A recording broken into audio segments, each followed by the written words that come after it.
Good afternoon. I want to thank everybody who joins us. My name is Oleksandr and I'm happy to see everybody in Ukraine Media Center, Ukraine Forum. It's day 505 of the full-scale invasion of our homeland by Russian occupiers, and now we will be talking about the power grid of Ukraine. Joining us in the studio is Oleksandr Kharchenko, director at the Energy Industry Research Center. Good afternoon, Mr. Oleksandr. Good afternoon. So let's start our conversation with the current condition. Let's talk about the repairs, not only repairs, but systemic renovation that the country was in need of after the massive strikes inflicted by the occupiers. So what is the condition? What is your evaluation of the condition of the power grid today? I would say the condition is currently difficult. There are two key aspects that we should be talking about. First of all, I'm talking about the reconstruction of the aerial lines. What can be repaired is being repaired, and the physical protection is being built now because there is certain anticipation, let's call it so, that the attacks may repeat in October and November, and there is an active work underway in that area. On the other hand, we may state that from the point of view of the high voltage equipment of the heavy type, that is the most difficult to be replaced and that is mostly needed now. By the heating season, we will be able to obtain about 20% of what is required, not because somebody works bad, but because the manufacturing process all around the world is going on in this way, and Ukraine loaded all the manufacturing capacities all around the world with its requirements, so there are certain restrictions to what can be done. But I think that the maximum of what can be done will be done, and at the same time the work is underway on reconstruction of the generating capacities. The power blocks are being suspended for repair by Energoatom, and the situation with coal generation is a little bit worse because some of the coal thermal power plants end up under constant shelling by the cannon artillery and MLRS, which did not assist their normal operation. And on the other hand, those power plants are either owned by private owners or by the government-controlled company, which doesn't have a good corporate management structure, which sets some restriction on the operation of the sector, and it does not result on the quite efficient operation of the thermal power plants. Now we are in the peak of a summer consumption. The structure of the consumption has changed. Even the peak hours of consumption are different now. They start from 16 hours all the way until 21, 22. And the power grid, is walking on the edge, so we're able to cover the consumption, but it's difficult to do so. We have to resort to the emergency support from our European colleagues, so this coverage is not sustainable, let's put it this way. And the hotter it gets, I don't want to say warmer because it's real hot outside, and if this trend remains and we have the temperature of 32-35 degrees, it may happen in August quite probably. So there will be two options. The consumers will learn to switch off the air conditioners, at least from time to time, or sometimes the restrictions should be implemented. So what will be the options? We will resort to the restrictions. By restrictions you mean the temporary shutdowns. Yes, I don't want to be a Cassandra because it's important. It's impossible to forecast. It's impossible to predict the way the people will behave. I'm not talking about switching the air conditioners off, but preserve the comfortable temperature in the premises. For example, like 24, 25 degrees rather than 19, which results in less consumption of electricity. But based on the latest statistics that I've seen, there is no trend to reduction of consumption. The people consume the power carelessly, which may at certain moment result in some forced restrictions. But can we cover that growth of consumption at the expense of import? Well, it's a double-sided coin. First of all, the import is expensive. Someone has to pay for it, but those peaks of consumption are being covered by the emergency support, but emergency support has its limits. So only by import, I don't want to be Cassandra again, but we may or may not make it depending on the way of consumption. So it's all in the hands of the Ukrainians themselves, including those Ukrainians who manage the business centers, the shopping malls, who have access to some regulation systems. So if a larger part of the medium and small sized businesses listen to it, there is a lot of air conditioners installed in Ukraine. If the temperature will be restricted to 23, 25 degrees, as I said, that would help. But Mr. Oleksandr, talking about the global renovation at the level of 20% that you mentioned, what are the threats during the winter period? Well, again, it depends on whether the attacks will resume or not. If they do resume, I'm not ready to predict what's going to happen. But if they do not, we will go through winter season normally and without any substantial emergencies. However, some regions are very vulnerable and there should be additional efforts focused there. However, I don't see such efforts on part of the government, or otherwise there will be more difficult conditions for power supply during winter period. So during this global reconstruction, do we use any additional protection measures for our power grid? Yes, there is a very significant work underway. I know that many critical infrastructure facilities are covered with the air defense, and now the work is going on under the passive protection. The contractors currently work on installation of shelters for transformers and shelters for the electric technicians, because they were not present in a proper way in those facilities before. So this work is going on very in a very intense way. So I hope that the most vulnerable points will be covered better than they used to be covered even in spring. So getting back to the terroristic act in Kakhovka HPP, to what extent it damaged our power grid, and is there a solution to those problems? Well, the detonation of Kakhovka Dam did not impact the power grid because it did not work since the moment of its capturing by Russians. So from the point of view of the power grid, the Kakhovka Dam was not some significant parameter.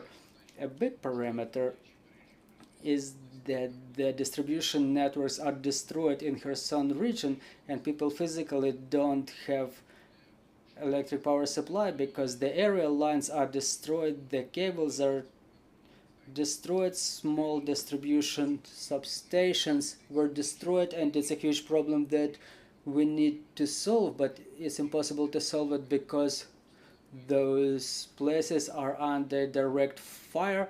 And every week I see reports about the emergency teams that were going out on a repair mission, so our capabilities of repair are quite limited there. Talking about some significant consequences for the infrastructure is the electric power supply of big cities such as Kryvyi Rih or Nikopol, where physically the water is not sufficient there, but I think that the reconstruction is going on there, and I hope it would work someday. Well, about Zaporizhzhia nuclear power plant, are there any changes of the situation? I cannot help but asking. Well, I don't see any reasons for panicking. I don't hear any shouts about some emergency situations. It's difficult to evaluate what's going on in the power plant itself because the access is restricted there, so it's difficult to say what's going on there. So before it's liberated, before it's demined, before we understand what's its real physical condition, we practically cannot get any significant information from there. Thank you very much, dear friends. Do we have any questions on the floor? Good afternoon, Yana Koloda, Ukrinform. My question is as follows. Are the power blocks commissioned that work on the gas? And if so, to what extent can they cover the deficit?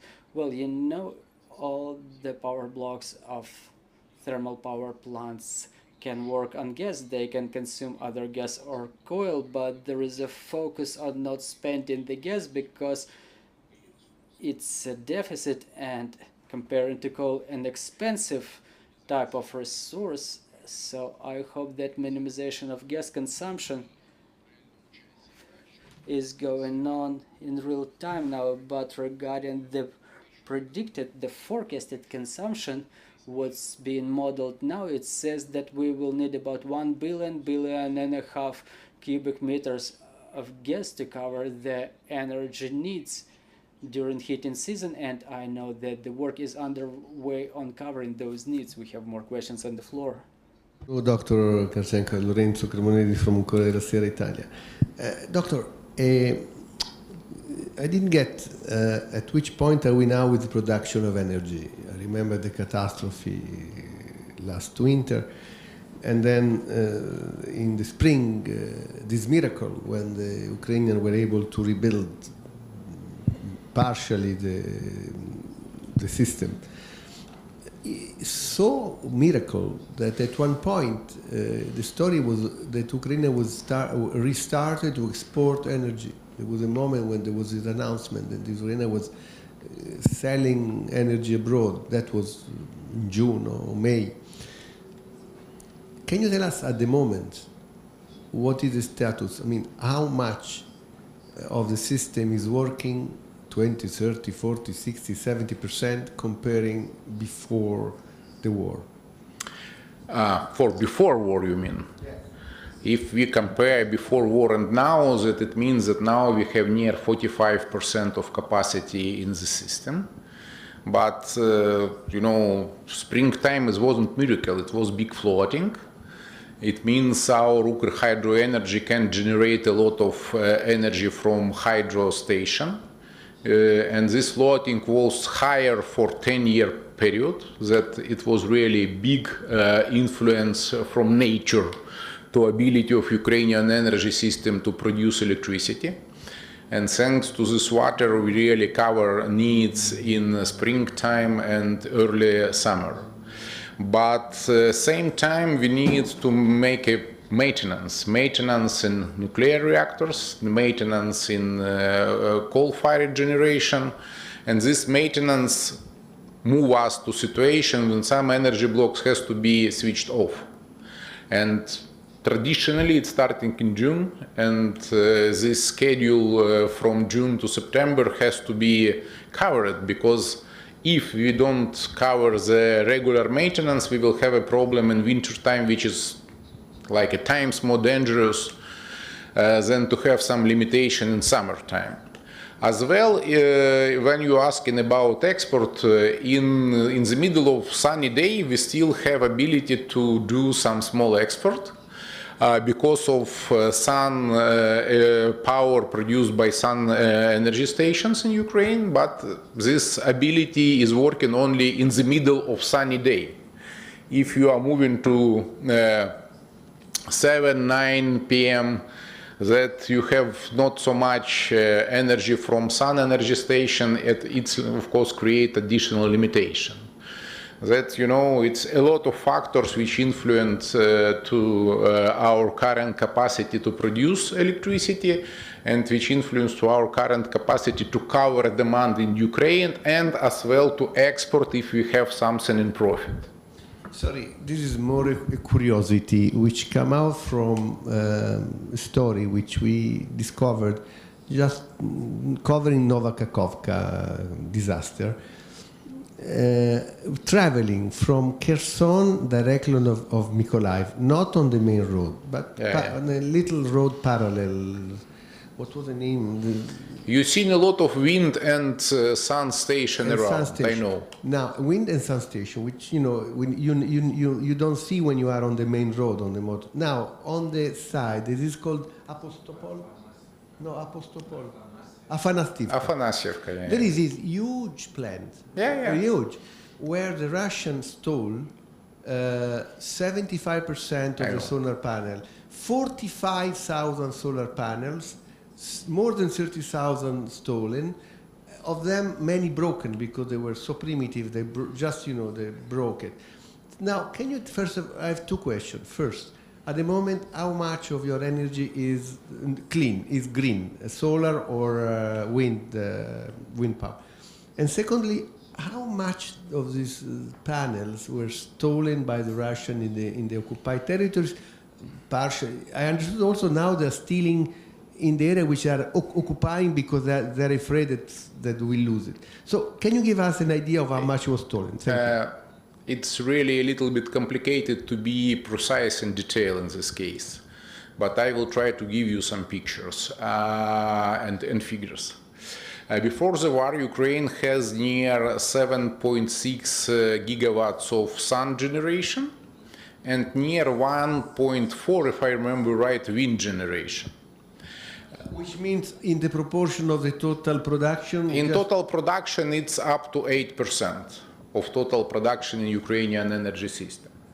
I'm saying to you installed capacity, but you have to understand that sun station which able theoretically to produce 1 megawatt in real life produce 150 kilowatts because not around the clock, because of clouds, because of many other factors. That you have to understand that if it's able to, if you have installed capacity, it's one figure, the real generation, it is another figure. That reviewable covered near 8-10% of Ukrainian energy mix. And when we are talking about stolen and destroyed, I can't split this to figure because, you know, sometimes it's hard to understand they stole something and then explode or they just explode. Near 20% of renewable is damaged or destroyed, at minimum. I have a funny story with, I talked to one owner of wind farm, which is absolutely on the front line right now. And he said to me, I know for sure that one of my wind farm, you know, this, I forgot word in English. Yeah. The Russian helicopter directly hit it in nighttime, and of course destroyed both helicopter and the thing in wind farm. And he was very happy. He said, I not regret. It's a good thing to do. Let's do another one. I am okay with this. That it's a lot of different angles in this situation you can find. Дякую вам за цей ефір. Мабуть, останнє питання. Thank you very much for this broadcast. Another question will be about the export. I would like to ask if we continue exporting electric power. Well, we continue to, but the situation is very complicated and that export amounts are very real small. We don't have enough capacity for generation for normal export now. Well, thank you very much. Thank you for this broadcast. Our team is preparing a schedule for tomorrow, so follow our announcements. Stay tuned. We want to thank our armed forces and glory to Ukraine.